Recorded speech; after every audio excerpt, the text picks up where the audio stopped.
What is going on, guys? Welcome to your 16th Java game development tutorial, and in this tutorial we're going to be building that method that compares two different display modes, and if they are, or pretty much if they match each other, the resolution, bit depth, and refresh rate all match each other, then it's going to return true. But if they don't match each other, it's going to return false. Again, this is a Boolean method. So let's go ahead, and we're pretty much building this method to compare the display modes that we have to our display modes that our graphics card has, right in here. So we built this method, and it takes two display modes as a parameter.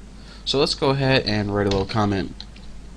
Checks if two modes match each other, and that's pretty much what's all we're gonna do. Check if two modes match each other. Evidently each other is two words, not one. Just learned that after 22 years of living. So public Boolean, since it's going to return true or false, that's what you put Boolean for. Display modes match, and as a parameter, of course, we're going to take display mode. We'll just name this one M1 display mode, and we'll just name this one M2. And evidently I didn't hit the right button. There we go. So what we do is we have a method called display modes match, and we have two modes. We pass it in a first mode and a second mode. So all we have to do is compare them to one another. Simple enough, but it's actually really confusing. We're going to have to make three separate if statements. One for the resolution, one for the bit depth, and one for the refresh rate. So let's go ahead and make our first one. If m1.get, and what we need to do is get width.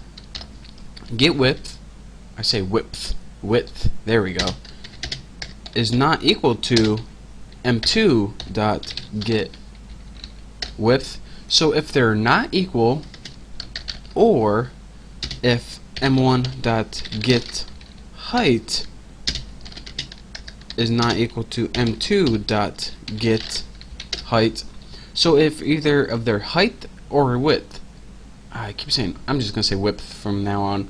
If their height or width is not equal, then what do we want to do?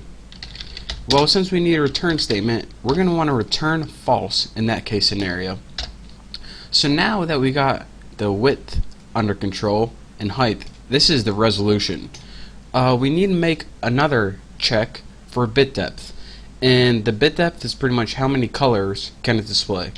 There's a little more to it, but in essence, that's what it is. So if m1.get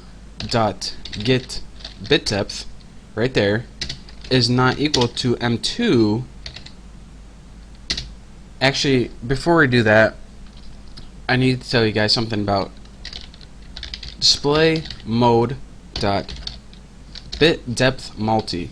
And what this is, if we hover over it, and it doesn't say it, but well, this is too confusing. It'll just confuse y'all because it's really complicated. But what we're going to do is check it against bit depth multi, and I'll tell you guys what it means later on, but it's going to take me like a minute and a half, and I really don't feel like talking about it. We're pretty much going to be comparing the bit depth of 1 and 2 and do something special in this case, but for now we'll just skip it. So let's go ahead and put, and so what do we do for M2 is not equal to that. I messed everything up now. So if M1 get bit depth and M2 dot get bit depth, and we'll say not equal to, copy that, not equal to display mode bit depth multi. Make sure, where am I? And one more, and M1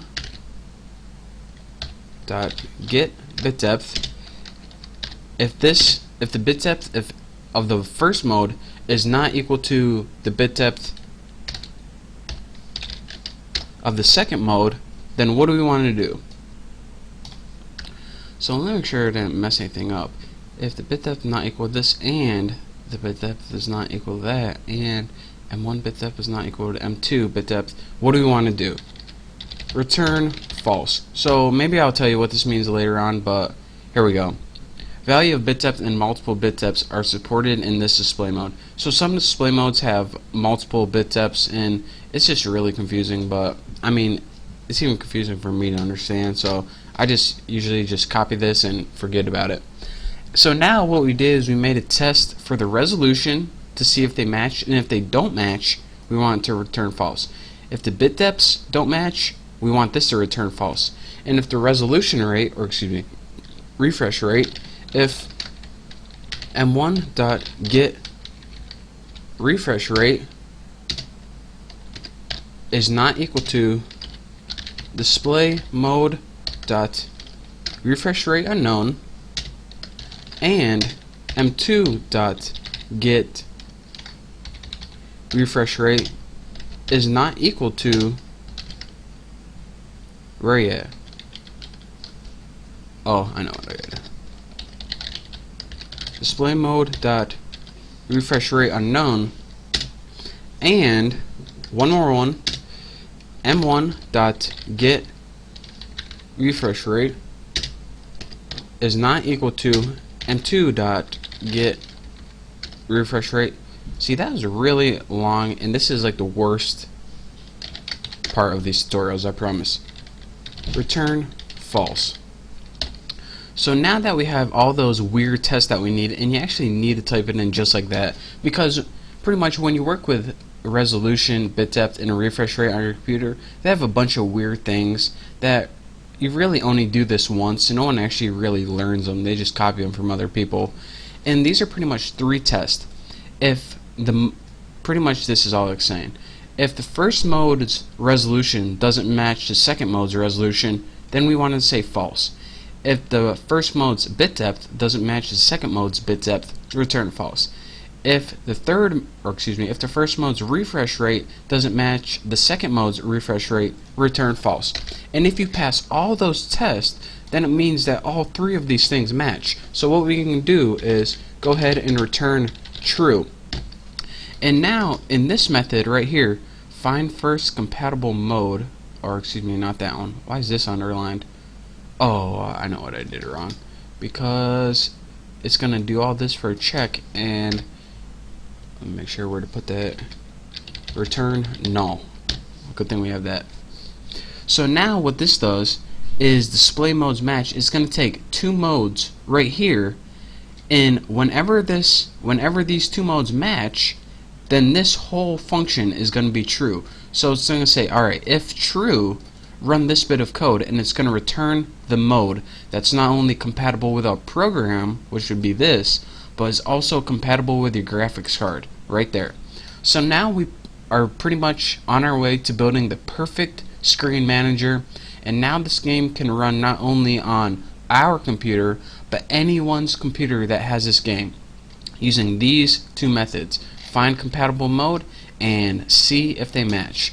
So now we just got to do a couple more things in this class, and then we're ready to run our animation again and watch it with beautiful, no flickers at all.